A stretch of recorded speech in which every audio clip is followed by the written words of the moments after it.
Hi hello నమస్తే. స్థూల అర్థశాస్త్రం గురించి.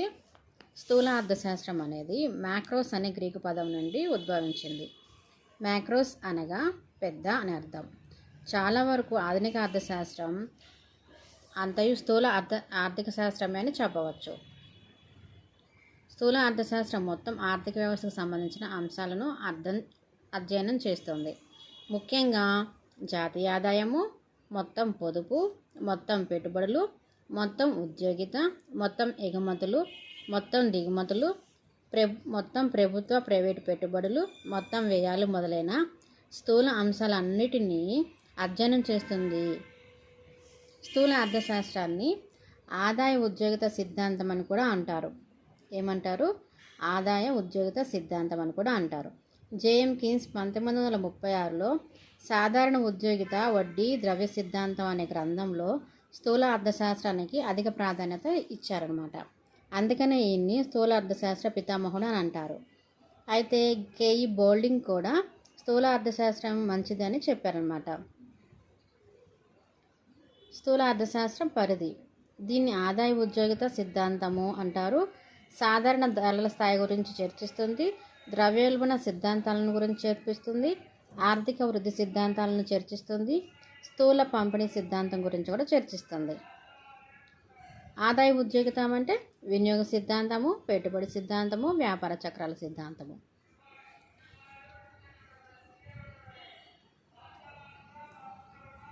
స్థూల అర్థశాస్త్రం ప్రాధాన్యత. స్థూల అర్థశాస్త్రం ప్రభుత్వ విధానాల రూపకల్పన చేస్తుంది, అమలు చేస్తుంది, ఆర్థిక సమస్యలు ఏర్పడినప్పుడు పరిష్కరిస్తుంది, జాతీయ ఆదాయం వనరుగా మొత్తం ఆర్థిక వ్యవస్థను అధ్యయనం చేస్తుంది, వ్యాపార చక్రాలకు కారణాలను, పరిష్కార మార్గాలను తెలుపుతుంది, ఆర్థిక వృద్ధి సిద్ధాంతాల ద్వారా అభివృద్ధి చెందుతున్న దేశాల సమస్యలు పరిష్కరించవచ్చు, వైయక్తిక యూనిట్లను అధ్యయనం చేస్తుంది, అంతర్జాతీయంగా వివిధ దేశాల సగటు జాతీయ ఆదాయాలు పోల్చి చూడవచ్చు.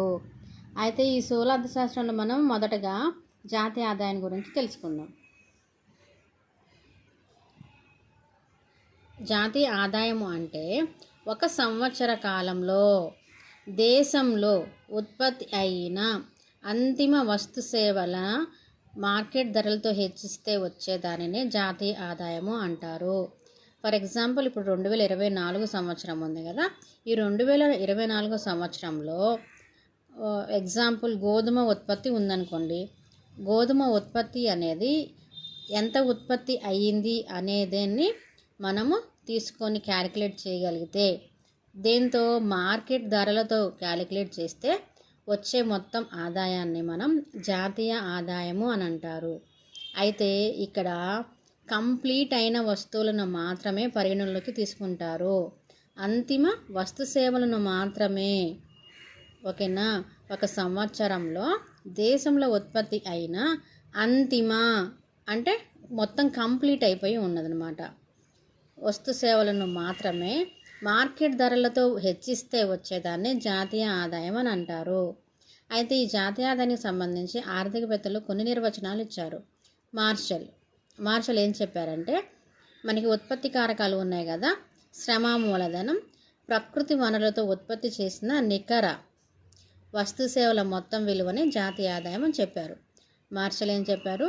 శ్రమ మూలధనం, ప్రకృతి వనరులతో ఉత్పత్తి చేసిన నికర వస్తు సేవల మొత్తాన్ని జాతీయ ఆదాయం అని తెలిపారు.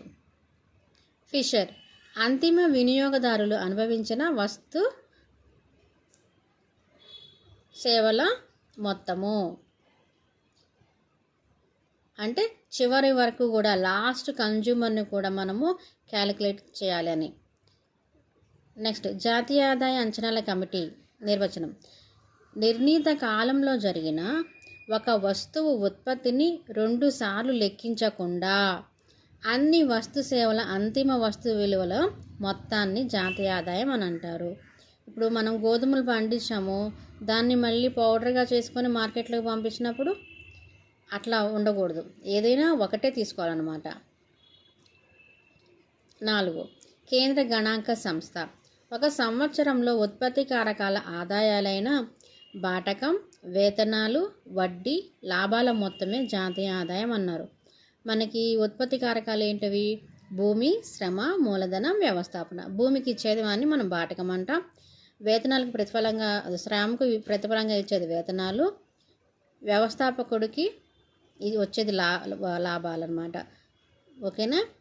భూమి, శ్రమ, మూలధనం. మూలధనానికి ఇచ్చేది వడ్డీ అన్నమాట. వీటి యొక్క మొత్తము ఆదాయాన్ని మనం జాతీయ ఆదాయంగా పరిగణించాలి అని కేంద్ర గణాంక సంస్థ నిర్వచించింది. అయితే జాతీయ ఆదాయము వివిధ భావనలు ఉన్నాయి.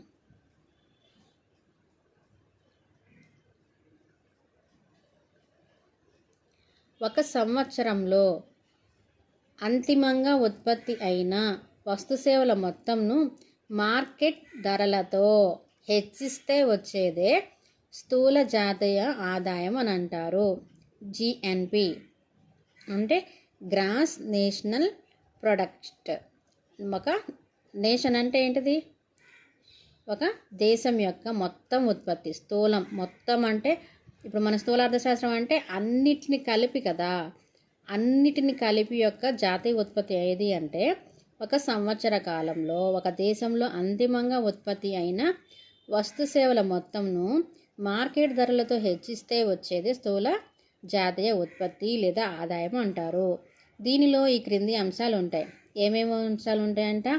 వినియోగ వస్తువుల విలువ అంటే మనం వినియోగించే వస్తువుల యొక్క విలువ, పెట్టుబడి లేదా మూలధన వస్తువుల విలువ, నికర విదేశీ ఆదాయము అంటే మనము తయారు చేయగలిగిని మనము ఇక్కడ తయారు చేసుకొని అంటే తక్కువ వ్యయంతో మనము ఏవైతే వస్తువులని ఉత్పత్తి చేయగలమో ఆ వస్తువులను విదేశాలకి ఎగుమతి చేస్తాం. మనకి ఏవైతే ఎక్కువ వ్యయం అవుతాయి, మనకు అందుబాటులో వనరులు లేవో అట్లాంటి వాటిని మనము దిగుమతి చేసుకుంటాం. ఆ రెండింటి మధ్య వ్యత్యాసాన్ని తీసివేయగా వచ్చేదే నికర విదేశీ ఆదాయం. ప్రభుత్వం వస్తు సేవలపై వేసిన వ్యయం విలువ, స్థిర మూలధన వినియోగం అంటే స్థిరంగా అంటే యంత్రాలు, భవనాలు అట్లాంటివి అన్నమాట. వాటిపై వేసే వచ్చి తరుగుదలను దీనిలోకి పరిగణలోకి తీసుకున్నారన్నమాట. స్థూల జాతీయోత్పత్తిలో ఏమేమి అంశాలు తీసుకున్నారు? వినియోగ వస్తువుల విలువ,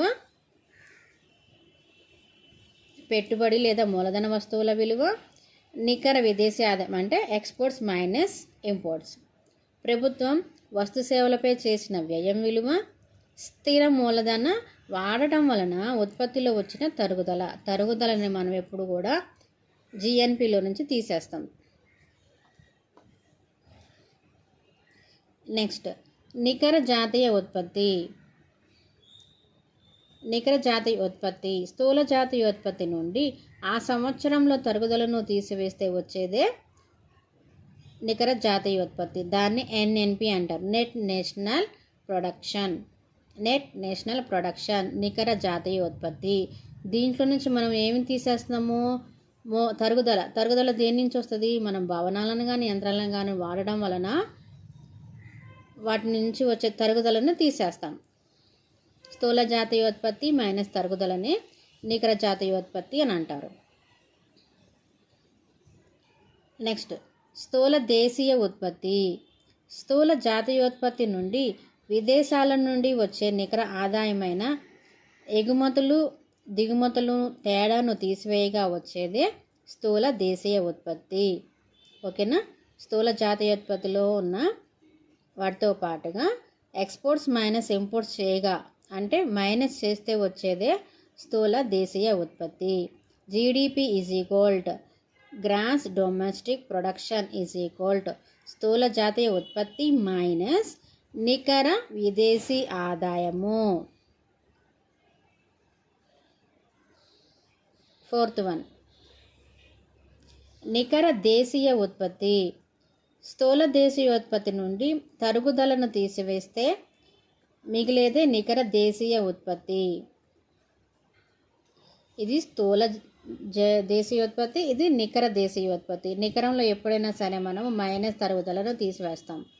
స్థూల జాతీయోత్పత్తి నుండి తరుగుదల తీసివేస్తే వచ్చేదే నికర దేశీయ ఉత్పత్తి, నేషనల్ డొమెస్టిక్ ప్రొడక్షన్. డొమెస్టిక్ అంటే మనదే కదా, ఏ కంట్రీది ఉంటే ఆ కంట్రీది అన్నమాట.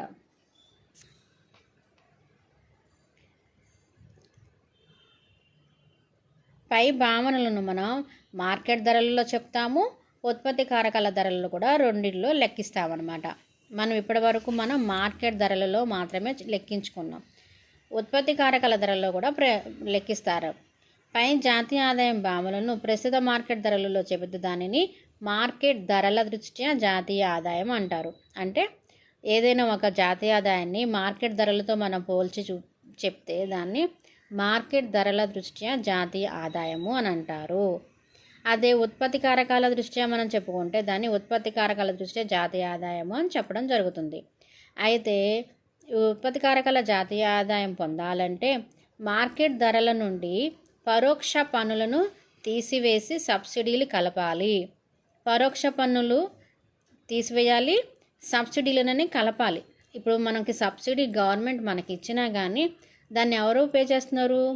గవర్నమెంట్ పే చేస్తుంది.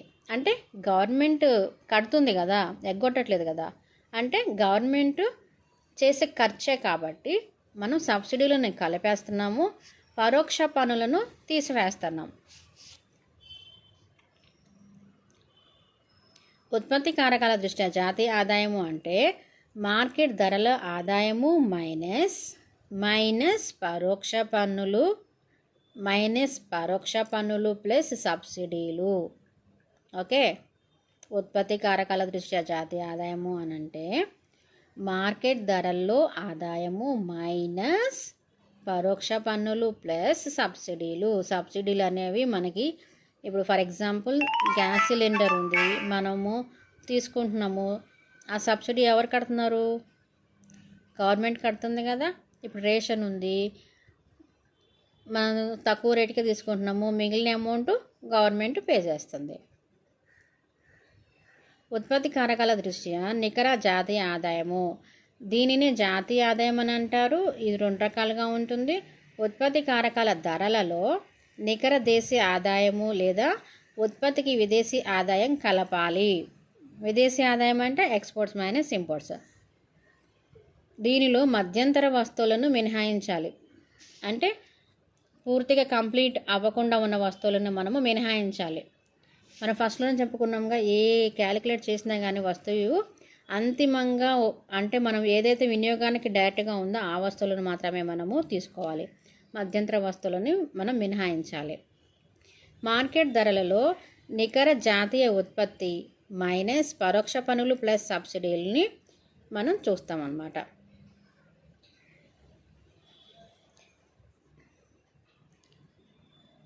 ప్రైవేట్ ఆదాయము, జాతీయ ఆదాయం నుండి ప్రభుత్వ ఆదాయాన్ని తీసివేసి బదిలీ చెల్లింపులు కలపగా వస్తుంది. ఓకేనా, జాతీయ ఆదాయము నుండి ప్రభుత్వ ఆదాయాన్ని తీసేయాలి. ఇప్పుడు మనం ఎవరిది తెలుసుకుంటున్నాము? ప్రైవేటు వ్యక్తి యొక్క ఆదాయం అనుకుంటున్నాం. అంటే ప్రభుత్వం చేసే ఖర్చును తీసేసి బదిలీ చెల్లింపుల్ని కలపాలి. ప్రైవేట్ ఆదాయం మనం పొందాలి అంటే జాతీయ ఆదాయము మైనస్ ప్రభుత్వ ఆదాయము ప్లస్ బదిలీ చెల్లింపులు బదిలీ చెల్లింపులు అనేవి ప్రజాక్షేమం కోసం ప్రభుత్వం చేసే ఆర్థిక సహాయం. ఇప్పుడు నేనున్నాను, అమ్మఒడి ప్రోగ్రాం పెట్టారు, తల్లికి వందనం ప్రజెంట్ నడుస్తుంది. అయితే ఇప్పుడు ఈ బదిలీ చెల్లింపులు దేనికోసం చేస్తున్నారు? పిల్లల సంక్షేమం కోసం, తల్లిదండ్రులు ఇబ్బంది పడకూడదు, వాళ్ళ చదువు కోసం, వాళ్ళు మంచి భవిష్యత్తు ఉండాలని మనకి డబ్బులు వేస్తున్నారు. అది మన ప్రైవేటు ఆదాయం కిందకు వస్తుంది కదా, అందుకనే దాన్ని ప్రైవేట్ ఆదాయంలో కలుపుతారు, ప్రభుత్వ ఆదాయాన్ని తీసివేస్తారు.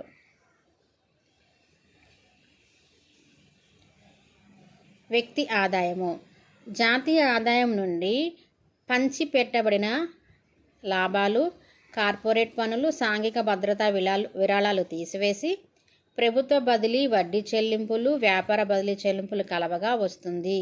ఇది ప్రవాహ భావన. ఓకేనా, జాతీయ ఆదాయం నుండి పంచిపెట్టని లాభాలు, కార్పొరేట్ పన్నులు, సాంఘిక భద్రతా విరాళాలు తీసివేసి ఏం కలుపుతున్నారు? మనం చెప్పుకున్నాం కదా, బదిలీ చెల్లింపుల్ని కలిపారు, మనం ఏదైనా వడ్డీ చెల్లించేది కలిపారు, వ్యాపార లావాదేవీల్లో చెల్లింపులు కూడా కలిపారనమాట. వ్యక్తి ఆదాయం జాతీయ ఆదాయము మైనస్ కార్పొరేట్ పన్నులు, పంచని లాభాలు, సాంఘిక భద్రత చెల్లింపులు ప్లస్ ప్రభుత్వ బదిలీ చెల్లింపులు ప్లస్ ప్రభుత్వ వడ్డీ చెల్లింపులు ప్లస్ ప్రభుత్వ నికర వడ్డీ చెల్లింపులు. నెక్స్ట్ వ్యయార్హ ఆదాయము వ్యక్తి ఆదాయం నుండి ప్రత్యక్ష పన్నులు చెల్లించగా మిగిలిన మొత్తాన్ని వ్యయార్హ ఆదాయం అని అంటారు. అంటే ఫర్ ఎగ్జాంపుల్ మనకి 20,000 వచ్చినాయి అనుకోండి ఇన్కమ్ నెలకి, దాంట్లోంచి మనం 5,000 ప్రత్యక్ష పన్నుల కిందకి కడతాం. మిగిలిన ఎంత అమౌంట్ ఉంటుంది, 20,000లో నుంచి 5,000 పోతే 15,000 మిగులుతుంది కదా, దాన్ని వ్యయార్హ ఆదాయం అని అంటారు. తలసరి ఆదాయం జాతీయ ఆదాయాన్ని జనాభాతో భాగిస్తే వచ్చేది తలసరి ఆదాయం. తలసరి ఆదాయం ఈజ్ ఈక్వల్ జాతీయ ఆదాయం బై జనాభా.